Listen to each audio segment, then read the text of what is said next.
Señoras, señores, buenas noches, bienvenidas, bienvenidos al tablero en Mega TV. Hay, digamos, un climas y anticlimas, pero lo cierto es que estos procesos que están revelando con crudeza la trastienda del poder, lo que hace, más allá de catalizar nuestras frustraciones como ciudadanos o la confirmación de cosas que creíamos que eran ciertas, pero no teníamos la certeza. Bueno, esas certezas han aparecido con el caso de Yaminal, de Chaqueñito, con una fuerza realmente devastadora de cómo se degradan instituciones de la República que tendrían en su buen funcionamiento que ser promotoras del bienestar, de la calidad de vida y de ser una sociedad más sabia y más justa. Sin embargo, las propias instituciones legislativas expresan una regresión muy peligrosa, una deriva autoritaria y una pérdida absoluta de respeto por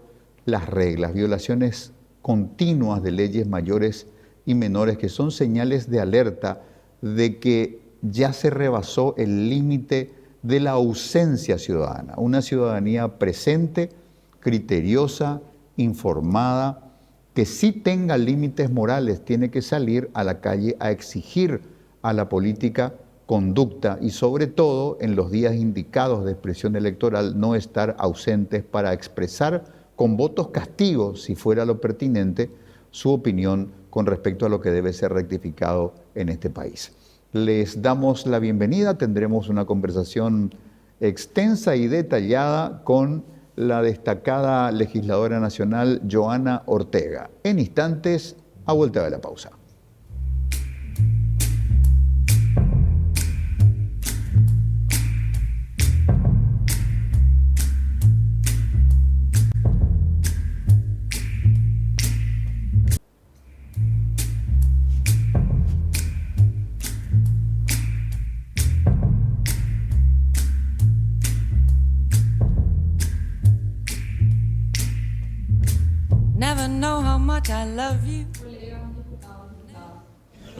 ¿Cuál es el colmo de un administrador que al beber más de la cuenta pierda el balance?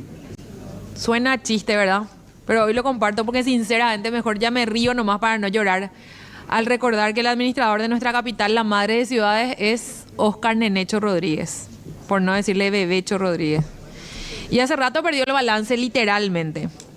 Hace un año el intendente presentó un balance con un faltante de 500.000 millones de guaraníes.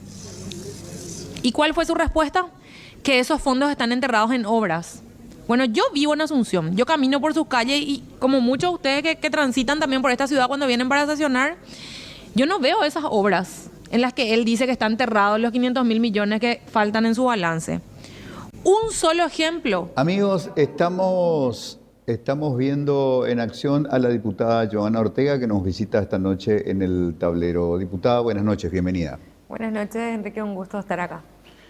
Diputada, sin dudas, Óscar Nenecho Rodríguez ocupó mucho de su tiempo y su tarea como ciudadana y como legisladora, y finalmente este hombre está fuera de la administración municipal. ¿Qué piensa de todo este proceso en general y sobre todo de las enormes omisiones ciudadanas? Una ciudadanía a la que no le faltó información, le faltó reacción. Bueno, yo aquí que tengo una evaluación de este momento negativa o pesimista, digamos, porque a mí me hubiese gustado vivir este momento de la salida de Nenecho Rodríguez de otra manera. Quizás vinculado a lo que vos decís de la falta de reacción de la ciudadanía o por lo menos de un sector político que se plante, que de verdad le destituya, que digamos, haga todo el proceso que se merece tener un delincuente como Nenecho Rodríguez, después de haber dejado en ruinas a esta ciudad y en ruinas financieramente a la municipalidad. Es decir, a mí me hubiese gustado que el sector mayoritario en Cámara de Diputados vote su destitución y no se pase buscando su renuncia al inicio del proceso de la intervención. Me hubiese gustado que el proceso de la intervención de Ciudad del Este no se hubiese vinculado a otro proceso de intervención como un intercambio entre oficialistas y una persecución a opositores. Me hubiese gustado que él salga definitivamente sin la impunidad con la que salió, porque finalmente fue eso. La bancada de Honor Colorado y creo que la cúpula de Honor Colorado buscó desde el principio del proceso, en primer lugar, pegar a la destitución de Miguel Prieto porque querían destituir a Miguel Prieto con o sin motivo para sacarlo de carrera, políticamente hablando. Y por otro lado, buscaron en ese sentido la renuncia de Nenecho para protegerle, para otorgarle impunidad, pero también para no perder el poder de la Municipalidad de Asunción, que ahora persiste en manos del cartismo, con la intendencia del ex concejal, ahora devenido en intendente, Luis Bello, ¿verdad? Entonces, todo esto también se dio más allá de una lucha que algunos llevamos adelante, en el caso, no sé, por ejemplo, del concejal Álvaro Grau, de Patria Querida, desde la propia Junta Municipal, en mi caso de la Cámara de Diputados, antes como precandidata a la Intendencia y mucho antes como ciudadana, cuando denunciaba cómo se estaba malgastando el dinero en pandemia, ¿verdad? Finalmente no pudo tener la fuerza que quisimos que tenga por esa falta de reacción ciudadana, que sí podemos ver en redes, que sí vemos el hartazgo, que sí vemos el famoso plagueo, como le decimos los paraguayos, pero que no vemos todavía una reacción en las calles que les ponga a temblar a los que hoy ostentan mayoritariamente el poder. Y esa ausencia de reacción, ¿qué bases tendría? ¿Por qué la gente está tan anestesiada? Es el hombre común, la mujer de cada día que dice, ¿y qué voy a ganar yo con mi plagueo? Yo sola no voy a cambiar nada. Claro, yo creo ahí es clave realmente tu pregunta, Quique, porque yo nunca quiero tampoco trasladar y poner el peso de la mochila sobre la ciudadanía solamente, ¿verdad? Claro que sí nos falta algo de ejercicio democrático que tal vez en toda la transición no pudimos entender, que a los gobiernos no hay que solo votarlos, también hay que presionarlos, también hay que controlarlos efectivamente para que no se vayan todo como el caso, no sé, que vemos ahora con los sobres de Santiago Peña, ¿verdad? O sea, falta algo de ejercicio democrático que tiene que ver profundamente con nuestra cultura política en el país. Pero también pasa en el día a día que el ciudadano, la ciudadana, las cabezas de familia en esta ciudad y en este país están ocupados en tratar de llenar su heladera, en tratar de llegar a fin de mes, de garantizarles comida a sus hijos en la mesa, por lo menos al mediodía y a la mañana seguramente, ¿verdad? Hay gente en este país, en esta ciudad, que no llega a comer 3 o 4 veces al día. Porque tal es la situación en la que estamos, que esa termina siendo toda la ocupación de la ciudadanía. ¿Y en qué momento queremos pedirle a ese ciudadano que está batallando? No se vive, se sobrevive. Exacto, se sobrevive. ¿En qué momento queremos pedirle que salga? Y, o sea, si sale a las 5 de la mañana o a las 4 en muchos casos, con un transporte público de mierda, perdón por la expresión, pero de porquería que no da abasto, que no le garantiza una movilidad adecuada, en tiempo, en forma, segura, ¿verdad? Después se va de 2 o 3 horas de viaje, llega al trabajo, trabaja hasta la noche. Hay, bueno, circunstancias laborales que tampoco están muy controladas en este país. Es difícil pedirle militancia a gente que sobrevive. Exactamente, es muy difícil.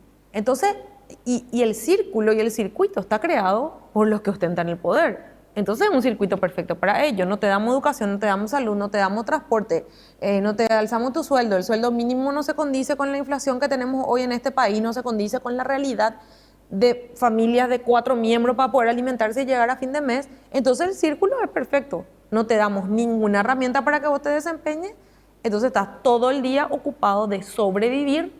¿Y qué tiempo vas a tener para pensar en la política, en la movilización, en que hace falta un giro y un cambio, ¿verdad?, en este país? En ese sentido, yo siempre asumí que quienes pudimos hacerlo, en mi caso hoy como diputada, pero antes como militante de un partido, yo estoy en la juventud, o sea, estuve en la juventud de mi partido desde los 15 años hasta que cumplí 30 y luego después pasé al partido. Es decir, yo me considero una parte privilegiada de la sociedad que tuvo ese tiempo como joven de poner la cabeza a pensar con el tiempo suficiente y colectivamente el cambio que queremos para este país. Pero eso es un privilegio de muy pocos en este país, que en esta situación te diría, somos cada día menos. Diputada, se da también que un proceso en el que la política como entelequia en Paraguay se laceró a sí misma. Hay una gran pérdida de capital reputacional en la política. Y además el cartismo en los últimos tiempos, sobre todo desde el empoderamiento de Bachi Núñez, jugó a través de él esta táctica de que cuando surge una reclamación de fuerzas genuinas de oposición, ellos salen a decir, sí, nosotros somos malos, pero ustedes también. Clásica fue aquella respuesta del señor Núñez con respecto a la cuestión de Nenecho Rodríguez, cuando quedó expuesta la cuestión de los bonos y compañía, decía, bueno, si se le va a sacar a Nenecho, que se le saque a Prieto también. Permanentemente jugaron a ese tipo de desprestigiar a toda la clase política. Entonces, no sé si ese tipo de cosas van entrando en la piel del ciudadano y pensar que son todos iguales y pertenecen a un club que pone una comedia en el aire y en la trastienda son todos actores y son todos amigos, se sientan a comer a la misma mesa. Así es, yo creo que en general la ciudadanía tiene una idea. Yo misma la tenía aquí cuando era más joven, ¿verdad? Antes de entrar a la política, cuando era dirigente estudiantil en FENAE, antes de entrar a la política partidaria, decía, todos los políticos son iguales, toda la política es una porquería, yo no me voy a entrar a ensuciar ahí. Y después entendí que no, de que hay gente que hace política de forma honesta, que fue un proceso de formación como militante, pero como digo, eso es un privilegio que tenemos muchos de procesar internamente algunas cosas y de entender que no todo es perfecto, que no todos los partidos políticos son perfectos, o los movimientos, o los candidatos, o lo que sea, pero que hay que involucrarse y que mientras que le dejemos la cancha libre a esto, va a ser cada vez peor, ¿verdad? Pero yo creo que sí hay un intento deliberado y planificado de instalar este tipo de ideas para que permeen la ciudadanía, para que entonces la ciudadanía diga, bueno, ya, estos no van a resolver mi problema, ¿para qué me voy a votar? ¿Para qué le voto al opositor? ¿Para qué busco una opción creíble entre todas las opciones electorales que me dan? Y eso es solo favorable a los que siempre estuvieron en ejercicio del poder y a los que siguen teniendo este país en la miseria y en la ruina en la que se encuentra hoy, ¿verdad?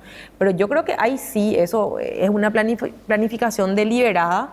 Y bueno, estamos algunos queriendo destacar y mostrarle a la gente que somos distintos. A mí me alivia un poco que yo salgo a la calle, nunca fui escrachada, y que hay gente que se me acerca a felicitar por el trabajo que estoy haciendo, y que mayoritariamente siento que la gente que sí me conoce sabe que no soy parte de lo mismo. Pero es cada vez más difícil encontrar, y hay otros que en complicidad o no, queriendo o no, teniendo la intención o no de hacerlo, ayudaron a este juego, ¿verdad? Y hablo de quienes permitieron, por ejemplo, una yaminal en el Congreso, ¿verdad? Porque eso como que valida ese discurso deliberado y planificado. Decir, vieron, tenían razón. Imagínate esta personaje siendo senadora. Pero después tenemos casos súper rescatables. Tenemos un doctor Iramain que está en realidad en reemplazo de una Katia, impecable los dos. Yo creo que el lugar que Katia dejó, que no nos hubiese gustado que deje, en realidad está impecablemente cubierto por el senador. Está Esperanza Martínez, Rafael Filisola, Eduardo Nakayama, gente que con sus distintas visiones, le cito personas de distintas visiones ideológicas, incluso creo que enriquecen el debate y garantizan que ese debate democrático no se apague. Somos pocos los que hoy estamos tratando de garantizar eso y tratando de balancear las cosas y de poner una voz distinta desde ese lugar. Y en ese sentido yo sí tengo la misma lectura, pero intento muchísimo hablar con la gente y sobre todo con los más jóvenes, de pedirles que no desistan y que aprendan a diferenciar. Es la única manera de que vamos a llevar esto a un puerto. Si no, ya ellos ganan el partido casi por walkover. Diputada Johanna Ortega, suelo seguir como parte de mis tareas y además en el horario me coincide cuando estoy al aire con Katia haciendo la hora de los contras, es la hora también de la sesión semanal de la Cámara de Diputados y se ve, es nítida la enorme dificultad que tienen las expresiones de auténtica oposición de expresarse frente a actitudes que exceden cualquier expectativa negativa que uno tiene. Esa parte brutal del cartismo es capaz de autosuperarse en sus miserias, gritos, gestos obscenos, agresiones físicas. Debe ser muy difícil moverse en ese clima, diputada. Es difícil, Quique. Particularmente para mí esta semana fue bastante pesada, ¿verdad? O sea, de lo que vimos esta semana con la historia de los sobres, lo terrible que es, lo grave que es que alguien como el presidente de la República esté involucrado en tantas dudas, porque hasta ahora es cierto, un manto de dudas. Yo respeto la presunción de inocencia de cualquiera de las personas involucradas en esta historia y en cualquier historia, pero que haya un manto de dudas de este nivel, de este calibre sobre el presidente de la República es demasiado preocupante. Pero la preocupación creció cuando ellos a toda costa evitaron que no se hable del asunto, ¿verdad? Entonces, el autoritarismo que hay en ese lugar es creciente y es preocupante, muy preocupante para la institucionalidad de nuestra República, para lo que queremos construir, para los que queremos construir un camino distinto y un futuro distinto para este país, porque nos vemos en una situación. Yo no voy a relativizar, no voy a decir que es lo mismo que la dictadura. Cuando esto sea oficialmente una dictadura, yo claramente no voy a estar sentada en el Congreso y no me voy a prestar a validar eso, pero sí creo que empieza a ser una democracia con demasiado, apenas representativa y con demasiados rasgos autoritarios. Es decir, y podemos ver, no quiero ni siquiera extrapolar a otros periodos mi análisis, pero lo que pasó con Katia, lo que pasa con Miguel Prieto, los cortes de micrófono a Raúl Benítez, esta semana ya me cortaron el micrófono a mí, impidieron con un cierre de debate que yo pueda hablar del tema que ellos no pueden adivinar porque sabían, era casi evidente el tema que yo iba a tocar, que era lo de los audios Yaminal y lo de los sobres del presidente de la República. Entonces estamos en una situación hostil de mucha y demasiada intolerancia, y diría yo que ese tipo de cuestiones conducen también a que quienes somos disidentes y pensamos de una forma distinta a la que piensa esta aplanadora colorada cartista, estemos en una posición de riesgo permanente y de amenaza permanente, porque no hay certeza a que si lográramos decir lo que queremos decir, podamos permanecer en nuestro lugar. Entonces, no digo miedo porque la verdad que no tenemos miedo. Yo dije 1000 veces, si quieren mi banca, lleven, rifen, sorteen, tráiganle a mi suplente, pónganle al que no es mi suplente también si quieren, hagan lo que quieran, yo voy a seguir mi lucha aunque no esté en ese lugar. Entonces, miedo no es, pero sí es una situación hostil de amenaza y de mucha incertidumbre sobre la representación democrática. Diputada, donde sí nosotros sentimos miedo en el aire fue entre el personal administrativo de la Cámara de Senadores, por ejemplo, en esta semana última, desde que detonó el escándalo de Yaminal. Algunas personas a las que contactamos con la descripción del caso se disculparon diciendo no, podría decir algo, pero elijo no decir nada, porque aquí el clima es muy opresivo y cualquier duda nos puede costar la cabeza, no importa que seamos funcionarios de carrera, funcionarios antiguos, que haya seguridades por el lado de la ley de la función pública, los derechos laborales ordinarios, nos dieron claras muestras de que iban a obrar violentamente. Yo no sé si eso se transmite también un poco en la conducta de los funcionarios en la Cámara de Diputados. Yo encuentro todavía porque nosotros no tuvimos procesos de pérdida de investidura que claramente son un mensaje también a los funcionarios. O sea, si nosotros en Senado miramos una senadora destituida con 100.000 votos, o sea, si ella no tiene garantizados sus derechos, imagínense los funcionarios, ¿verdad? Que están, digamos, no son electos, son designados, ¿verdad?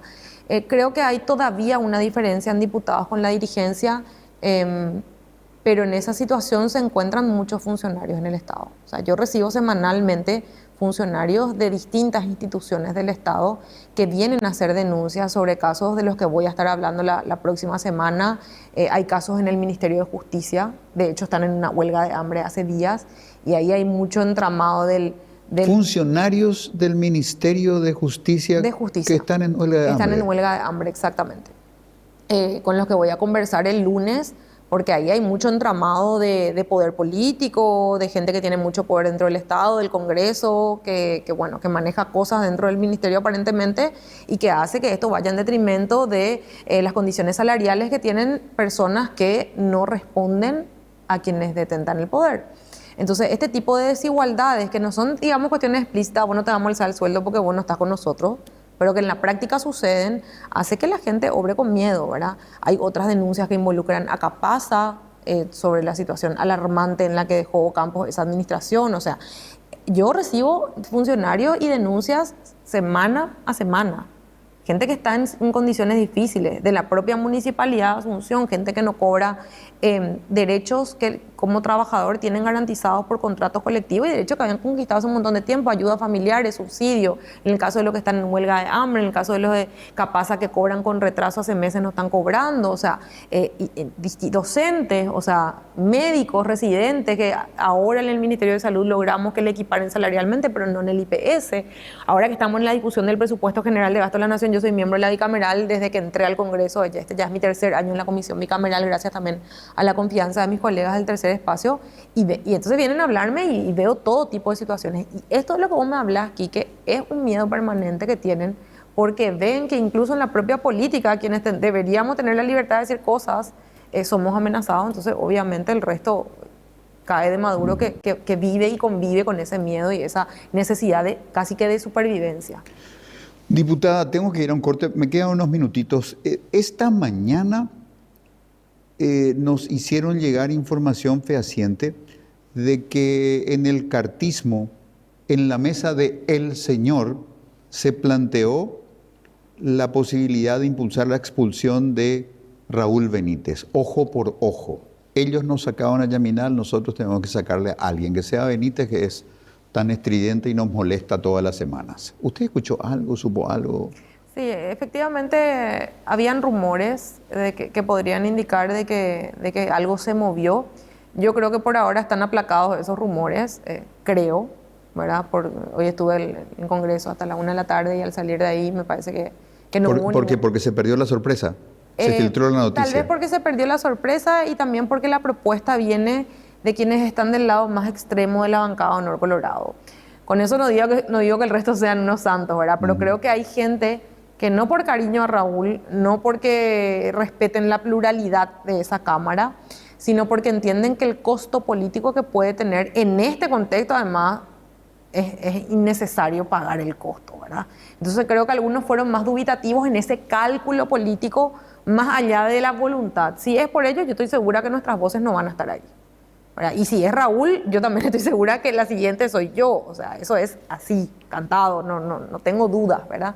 Pero creo que hay mucho cálculo político en esto y que si por el momento no se movió nada más, es apenas por ese cálculo, no porque no les moleste. Claramente Raúl es una persona molesta para ellos.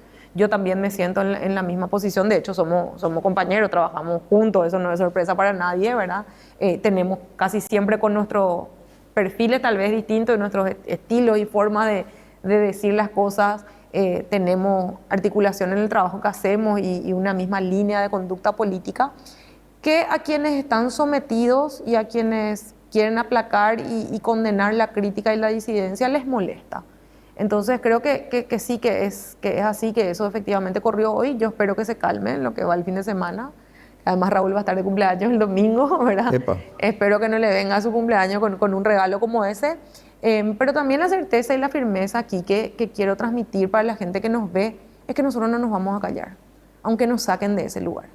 Porque tampoco estamos dispuestos a que nos amenacen con el yaque, si no te vamos a sacar. Porque si con un yaque le amenazan a Raúl, se va él y después ya me voy yo. Y ya saben que van a tenernos entonces silenciados al costo de estar ahí. Y nosotros, así como Katia en su momento, no nos vamos a callar para pagar el precio de estar en ese lugar. Porque nuestra representación tiene que decir algo en ese lugar. No basta con nuestra presencia, no queremos estar por estar. Entonces no tiene sentido si vinieran, por ejemplo, a plantearnos, no vamos a correr con esto porque entonces si ustedes se callan y no critican esto o lo otro. Nosotros decididamente vamos a seguir eso. Eso es algo que tenemos conversado desde siempre, desde que pasó lo de Katia, conversado con Raúl. No nos vamos a mover un centímetro de nuestras convicciones, de nuestras luchas, porque si ellos con eso nos callan, van a ganar esta batalla. Y no se trata de eso. Esta carrera tampoco es de velocidad, tampoco es una carrera que exclusivamente la tengamos que llevar adelante desde un curul en Cámara de Diputados. Si ellos quieren atropellar, la mayoría la tienen. Con motivos falsos o verdaderos lo harán.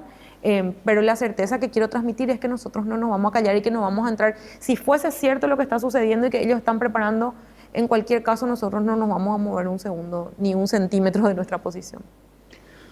Amigos, amigas, hacemos una breve pausa. A la vuelta vamos a seguir dialogando con la diputada Johanna Ortega y esta vez entraremos en los cálculos electorales, las elecciones complementarias en Ciudad del Este, las municipales del año 2026 y todo lo que se juega en el territorio de lo electoral.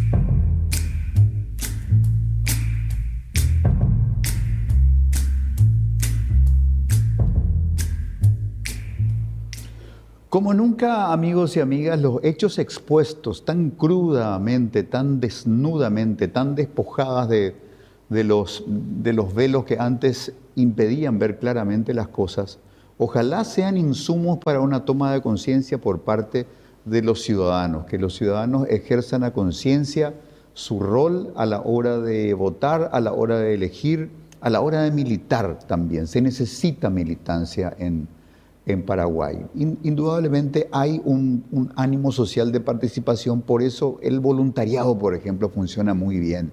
Desde organizaciones así de mucho peso emblemático como los bomberos voluntarios, Luego hay una gama amplísima de organizaciones de voluntariado donde el paraguayo, la paraguaya expresa su voluntad de construir desde sus capacidades o desde sus convicciones. Nos faltaría traer un poco de ese insumo anímico al territorio de la política para rescatar lo mejor de la política y ir entrando en procesos superadores porque estamos estancados muy mal. Hasta los que aparentemente están bien, están muy mal, están empantanados. Y este es el caso del Partido Colorado, que tiene hoy con el cartismo esta brutal fuerza del poder y al mismo tiempo tiene una enorme impotencia electoral. Los compromisos electorales están cada vez más cerca y ellos no tienen candidatos de calidad, ni para las municipales ni para las nacionales.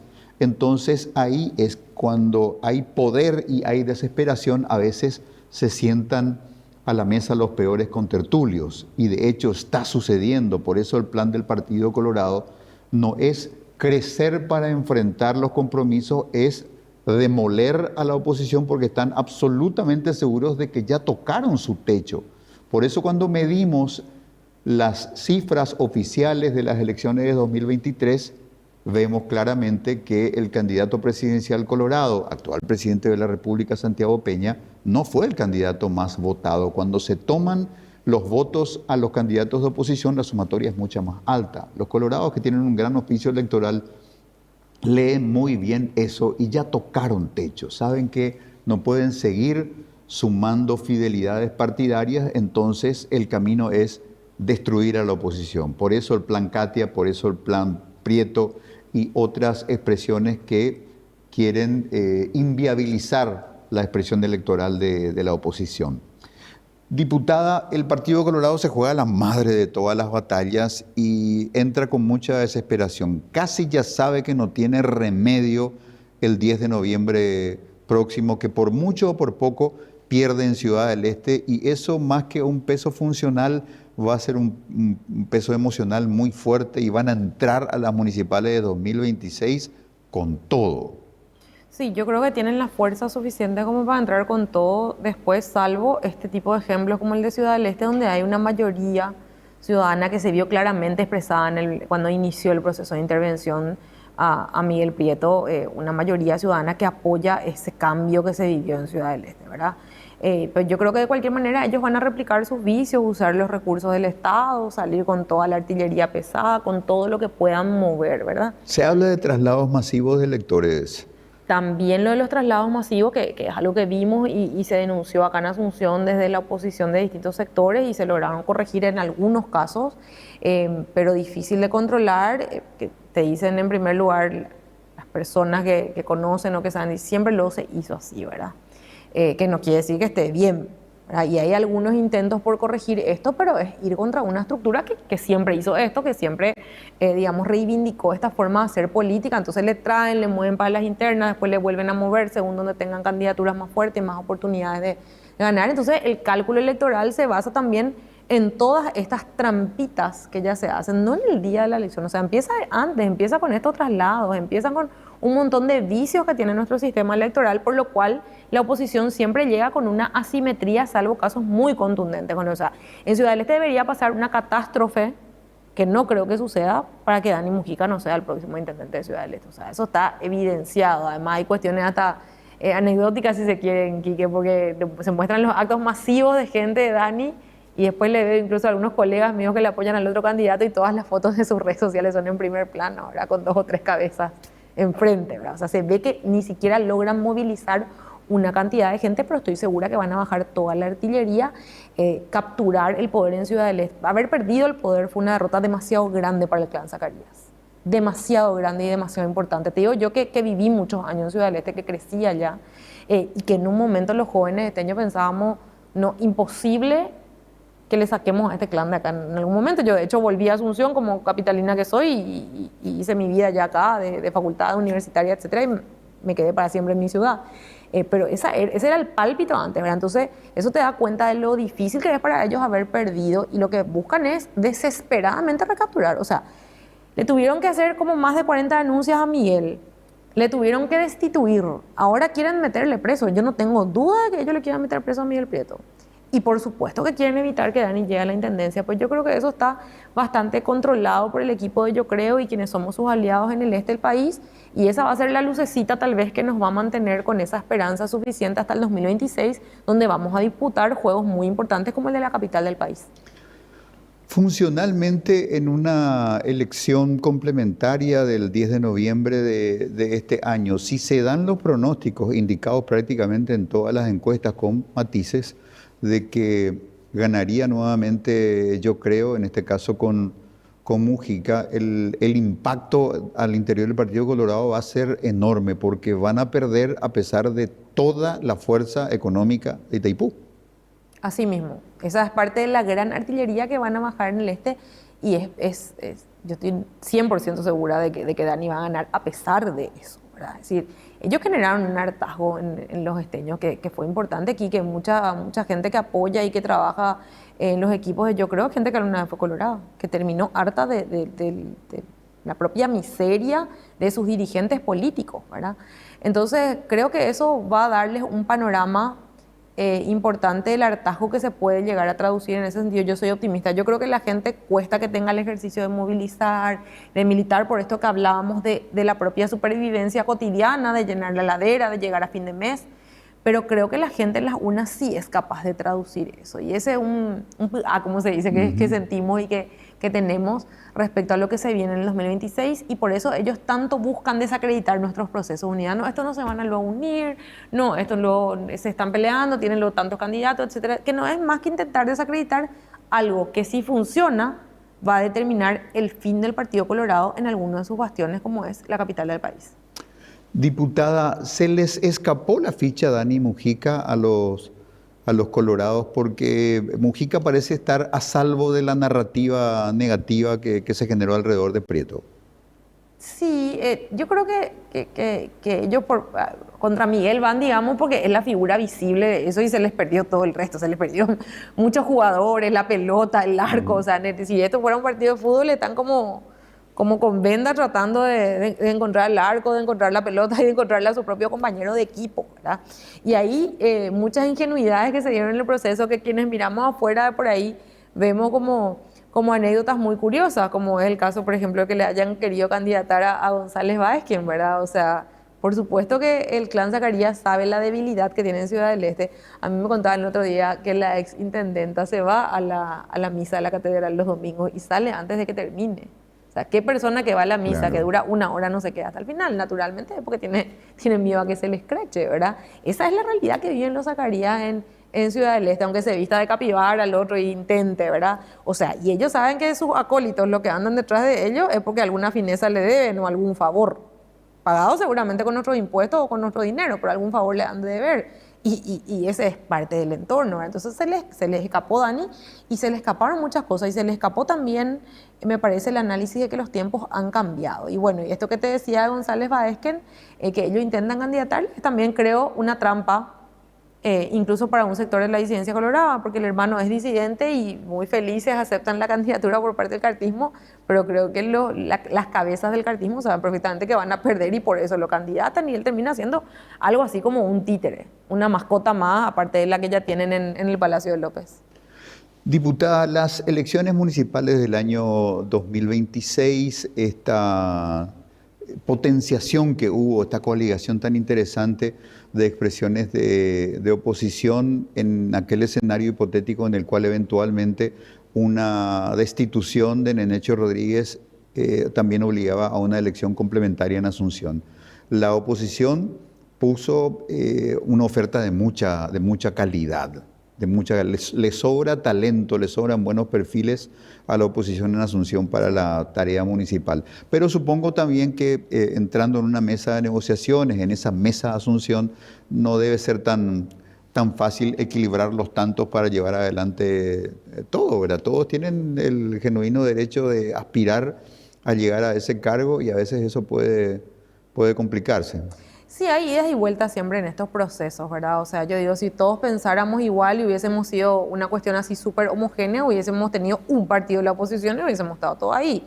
Hay varios partidos porque a nosotros no nos unen los intereses que les une a veces a los que son todos uno en el momento de la elección, sino a nosotros nos unen otros sueños, nos unen y desunen sueños, diferencias, matices, pero que son parte de la diversidad de esta oposición que hoy unida da garantías que vamos a tener una candidatura única en la capital, ¿verdad? Yo no tengo dudas de eso. Yo creo que el proceso unitario está garantizado desde el momento que firmamos ese acuerdo, que todos los precandidatos tenemos instancias en las que estamos conversando los cuatro, tenemos suficiente interés en que eso salga de forma exitosa. Tenemos también el desprendimiento suficiente para decir, yo quiero ser, por supuesto que yo quiero ser intendenta, pero si no soy yo y es otra compañera u otro compañero, sabemos que el barco está bien, digamos, guiado y capitaneado y que vamos a respetar y acompañar ese proceso, ¿verdad? Entonces, este momento sí de discusión de metodología puede ser un poco más áspero, si se quiere, pero yo quiero dar la garantía de que eso va a suceder y además decir, Quique, que tenemos una nueva generación de líderes también en la dirigencia de Asunción. Yo creo que eso nos da digamos, la tarea más importante de aprender del legado, de las cosas buenas que hicieron los dirigentes que nos antecedieron, porque les debemos, sobre todo a quienes tuvieron la lucha por la democracia en este país, todo el legado que nos dejan. Pero por otro lado, capaz esa primera instancia de la transición democrática en la que otras cuestiones no pudo descifrar esa generación, venimos nosotros a descifrarlo con el aprendizaje que tuvieron ellos y acompañados y guiados también por ellos. Entonces, en ese sentido yo rescato nuevas prácticas, nuevas formas de unirnos. Si ustedes ven esta mesa Unidos por Asunción, está Patria Querida, pero está también gente que alguna vez integró el Frente Guazú, es decir, tenemos incluso extremos ideológicos entendiendo que Asunción nos necesita y que eso es más importante que nuestras 4 candidaturas, que cualquier candidatura que pueda surgir en este camino, que es más importante que si el Partido Liberal tiene sus intereses o que si Patria Querida no tiene acuerdos con la izquierda o la izquierda con Patria Querida, etcétera, sino que Asunción tiene que estar primero y que vamos a ofrecerle lo mejor de nosotros. Y yo en ese sentido estoy convencida que cuando nosotros pusimos la candidatura de la compañera Katia González para la elección extraordinaria, le dimos a Asunción lo mejor que tenemos en la oposición como opción. No sucedió por un pacto de impunidad que se tejió en torno a Nenecho cuando él termina renunciando para que no le suceda lo peor, ¿verdad? Lo peor que le podría suceder a él y tal vez lo mejor que nos podría suceder a los asuncenos. Y bueno, y ahora el tiempo, las conversaciones dirán la metodología con la que resolveremos. Estamos evaluando distintas opciones. Yo creo que mayoritariamente estamos de acuerdo en la urna delivery. Hay que empezar a trabajar eso y ver las cuestiones. Todavía no es una decisión final, pero sí, por lo menos la mayoría de los candidatos estamos de acuerdo en eso. Entonces vamos a empezar a trabajar la cuestión más técnica quizás, de cuántas muestras, cómo van a trabajar los urneros, cómo se va a mapear esa consulta. Queremos que sea participativo, queremos que la gente pueda participar y decidir. Entonces creo que van a haber muchos elementos que van a ir surgiendo y que van a resolver esas asperezas circunstanciales, pero que sin lugar a duda vamos a llegar a buen puerto con una candidatura única. Le voy a pedir después una pequeña explicación de cómo funciona la urna de delivery, de la que solo hay, creo que un antecedente, ¿verdad? Hay un par o más de dos. O 2 veces, ¿verdad? Sí. La última fue la urna de delivery del PLRA, donde gana Llano, pero al final le cede el ticket presidencial a Efraín Alegre. El otro tema, usted mencionó cuatro referentes de oposición para una candidatura sobre la cual se va a hacer consenso basado en un método como la urna de delivery. Y el gran silencio de Cruzada Nacional. Bueno, el silencio, digamos, ahora yo creo que es un momento circunstancial también. Quiero creer en eso, quiero creer que va a primar la madurez. Ellos trabajan en esto que llaman el acuerdo guaraní con otras fuerzas políticas. Participó la senadora en una reunión, si mal no recuerdo, antes de la firma del acuerdo, sí fue antes, efectivamente, de la firma del acuerdo Unidos por Asunción. Luego ellos, bueno, volvieron a conversar con los sectores de acuerdo guaraní, están como trabajando en paralelo también a nuestro proceso, pero yo espero que prime el entendimiento y quienes estamos en Unidos por Asunción. Es decir, acuerdo guaraní tiene intenciones electorales municipales concretas. Para Asunción. Sí, yo creo que sí, por eso firman un acuerdo, ¿verdad? No sé si estrictamente para Asunción o para otros distritos también. Yo creo que para pero en general, para todos los caso. municipales en todo caso.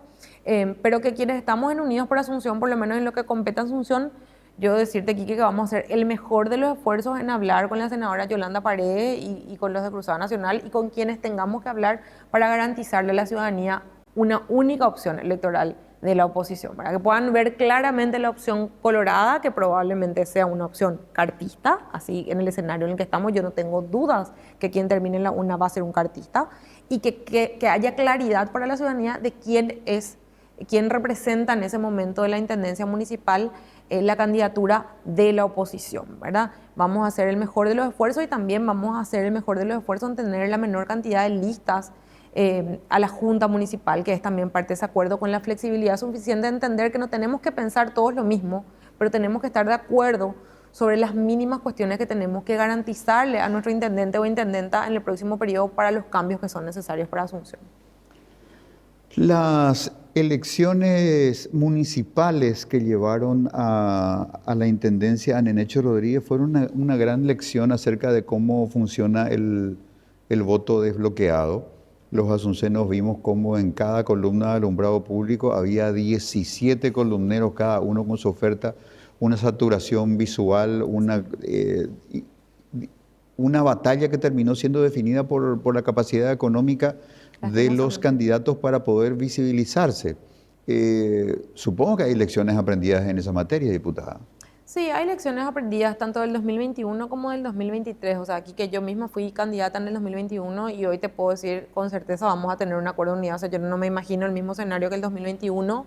Tuvimos nuestros motivos en ese momento para plantear distintas candidaturas, más de 2. Yo tampoco fui la única otra candidata, aparte del candidato del Partido Liberal.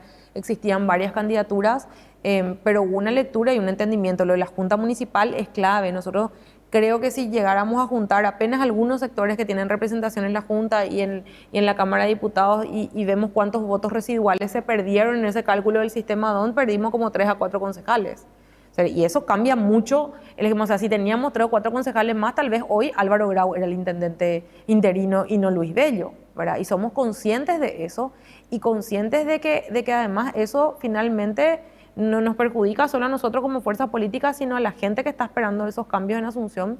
Es que entendemos que tenemos que estar en una misma lista. Yo creo que hay un entendimiento, hay una mesa también de Unidos por Asunción específicamente discutiendo el tema de Junta Municipal para tratar de garantizar eso y de garantizar también que vamos a tener los mejores perfiles para ofrecerle a la ciudadanía, ¿verdad? Que no es una cuestión nomás de llenar listas o de tener cupos partidarios solamente, sino que los mejores perfiles que podamos darle a la ciudadanía para que tengan la garantía de que quien llegue a la intendencia, que yo estoy segura va a ser una candidatura de la oposición, pueda tener el acompañamiento de una junta municipal responsable a la hora de administrar los recursos y de cambiar este modelo de gestión municipal que está obsoleto y que tiene que ser radicalmente corregido en el próximo periodo. Esta mañana estuvo de visita en la mega cadena la ingeniera Soledad Núñez para grabar un programa con Mario Ferreiro y en un procedimiento que nosotros llamamos Pasillo Producciones le tacleamos a la salida y la llevamos con Katia a que participe de un segmento de la hora de los contras. Y entre algunas cuestiones que expresó la ingeniera Núñez a propósito de los bonos, ella dijo: no me preocupa tanto los intereses como la carga que será en el 2027 el vencimiento de cuotas de capital, que son números completamente inasibles. Es decir, la cuestión financiera de Asunción es un desafío gigantesco. Hay que tener fórmulas eficientes para... Asimismo, nosotros por eso creemos también que no es solamente importante quién lleve la candidatura y quienes van a estar en la Junta para garantizar esa gobernabilidad, sino también tener un plan para mostrarle a los asuncenos apenas llegamos ahí la situación en la que se encuentra la municipalidad y un plan de cómo vamos a afrontar eso, porque finalmente Nenecho nos deja esa deuda hasta el año 2035, hasta ahora, como bien dijo la ingeniera, se están pagando solamente intereses y vamos a tener la carga de hacer el pago nosotros. O sea, finalmente Nenecho le deja probablemente a la oposición toda la carga de su mala administración y de su negligencia financiera allí, ¿verdad? Entonces hay que tener un plan. Yo creo de cualquier manera que así como Miguel lo logró en Ciudad del Este, no son cambios tampoco imposibles de hacer. Miguel también, en el nivel de recursos que administra el municipio de Ciudad del Este, recibió una suma que en ese momento era también multimillonaria para el municipio de emisión de bonos, de deudas que tuvo de Sandra Zacarías, ¿verdad? Que tuvo que pagar él y hacerse cargo de su administración. Y yo creo que con una administración honesta y con un plan financiero transparente a la ciudadanía, aquí que porque hay que entrar a contarle a la ciudadanía realmente cuánto tenemos de deuda, realmente cómo se va a pagar esa deuda y cuáles son los esfuerzos que vamos a tener que cargar sobre los contribuyentes a su seno, ¿verdad? O sea, no va a ser fácil. Y hay que tratar de cargar lo menos posible y ofrecerle soluciones que sean creativas, en tanto la municipalidad además debe resolver otros problemas, prestar servicios que hoy no existen, plazas y parques, aseo, desagüe, un montón de cuestiones que a la par de pagar la deuda el municipio tiene que hacer. Pero yo creo que sí estamos pensando, trabajando en equipos que se están conformando para poder ofrecer esas soluciones. Sé que va a ser una etapa difícil, pero creo que con transparencia y honestidad vamos a lograr subsanar eso y también someter auditoría para saber con qué nos estamos encontrando y para que finalmente en el hecho reponga el dinero. O sea, ese dinero no debería salir de ninguna manera solamente del bolsillo de los contribuyentes de Asunción, sino sobre todo de Nenecho y sus cómplices que hicieron desaparecer ese dinero, los bonos. Nos quedan 3 minutos. Diputada, quiero preguntarle qué opinión tiene sobre la declaración jurada en Nenecho. 20 millones de saldo en un banco, un autito 2016, un terrenito en Capiatá. ¿Sabes que siempre tuve la curiosidad de no sé por qué no se habló tanto de eso? Porque incluso está tan mal su declaración jurada que su aguinaldo no es coherente con su sueldo. Es como si él cobrara, no sé, 20 millones, pero le pagaran 1,5 millones de aguinaldo. Una cosa así puso. O sea, está todo mal. Esa declaración jurada está mal y claramente no refleja el nivel de vida que tienen Nenecho ni su señora. Porque en el caso de su señora estamos hablando de una persona que empieza a mandarle escribano a todo el mundo, en este caso a mi colega Raúl Benítez, y a decir que no, y a zapatear por las cosas que se dicen de ella, pero que hasta ahora no explicó cómo pagó una mansión multimillonaria con un sueldo de menos de 10 millones de la DINAC en el momento que era funcionaria y cómo a pesar de eso pudo solventar sus gastos de campaña para ser candidata a senadora. No digo que ahora ella no pueda pagar una cuota de hipoteca o de préstamo para una casa así, pero en el momento que era funcionaria de la DINAC definitivamente no podía y eso no está tampoco incluido en la declaración jurada en Nenecho. Entonces, realmente urge que Contraloría haga el trabajo que tiene que hacer del examen de correspondencia a ambos y que se sepa realmente qué es lo que ocultan, porque esa declaración jurada no es real ni más remotamente, Quique, así como no es real lo que el presidente de la República tampoco declaraba en su declaración en términos de dinero en efectivo, y esta semana nos aparecen un montón de sobre que había sido administrado, no manejaban en Muro Villarroa. Señal de que no le tiene miedo la gente a la declaración jurada, fallida, incompleta. Sería señal de que tenemos ya es un inocua, contralor ¿verdad? Hacer bien o hacer mal es la misma cosa. Yo creo que la señal es que tenemos un contralor flojo que no hace su trabajo, porque con que han hecho haga el examen de correspondencia como debe y demuestre lo que tiene que demostrar el contralor, yo creo que ningún otro va a dejar de tomar en serio la declaración jurada de bienes. Pero probablemente la declaración jurada de bienes es un elemento a veces de persecución para lo que pensamos distinto. Yo no sé, miren una vez cuántas descargas de mi declaración, eran miles de descargas, ¿verdad? Que miren y sigan mirando, está todo justificado. Pero en el caso de ellos no lo toman en serio porque saben que tienen la protección política de distintos actores políticos, el contralor, el fiscal que visita la visera de Muro Villarroa de forma recurrente y otros que evidentemente no hacen su trabajo cuando se trata de controlar a nuestras autoridades y el salto y el enriquecimiento que han tenido muchos de ellos. Diputada, le agradezco mucho esta visita y bueno, hay mucho por hablar, mucho por construir a nivel de ciudadanía. Creo que es un deber colectivo, no solamente de las expresiones partidarias de oposición y del oficialismo también, presentar sus respectivas ofertas electorales. La ciudadanía tiene que hablar, tiene que expresarse, tiene que bajarse al terreno del debate. Creo que la política está en deuda, pero la ciudadanía también, por omisión, tiene una enorme deuda de indolencia, de indiferencia. Y si nos activamos un poquito como ciudadanos podremos hacer una gran diferencia. Gracias, diputada. Gracias, Quique, por la invitación. Un gusto compartir contigo esta charla. Joana Ortega, diputada de la Nación, precandidata a la Intendencia Municipal de Asunción, nuestra invitada de esta noche en El Tablero.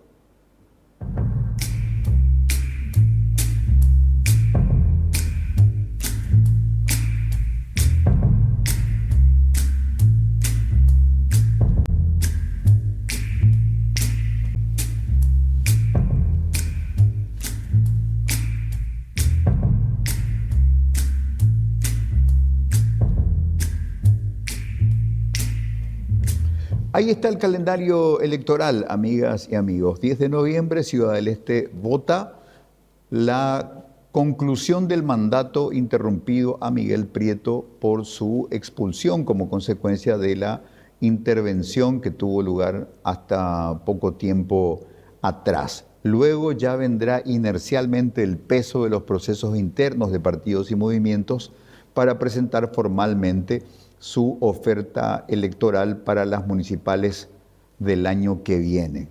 Los ciudadanos, los que tenemos derechos políticos porque vivimos en las ciudades y tributamos en ellas, tenemos obligaciones y derechos inherentes a nuestra condición de ciudadanos. Y hemos abandonado tanto nuestras obligaciones que las ciudades son ese infierno que nos castiga todos los días de distintas formas. No habrá un futuro mejor para nuestras ciudades y para las personas que vivimos en las ciudades si los ciudadanos no ocupamos nuestro lugar, desde la crítica, desde la militancia, desde la oferta electoral, desde el protagonismo electoral propiamente dicho. Pero ya no podemos seguir siendo espectadores del descalabro de las ciudades. Llegó la hora de la acción y de la participación y de pensar con mejores hombres y mujeres y mejores ideas que puede mejorar sustantivamente nuestra calidad de vida en las ciudades. No será posible sin una nueva calidad e intensidad de participación de la ciudadanía. Les dejamos con estas ideas nuestra gratitud por habernos acompañado en esta noche.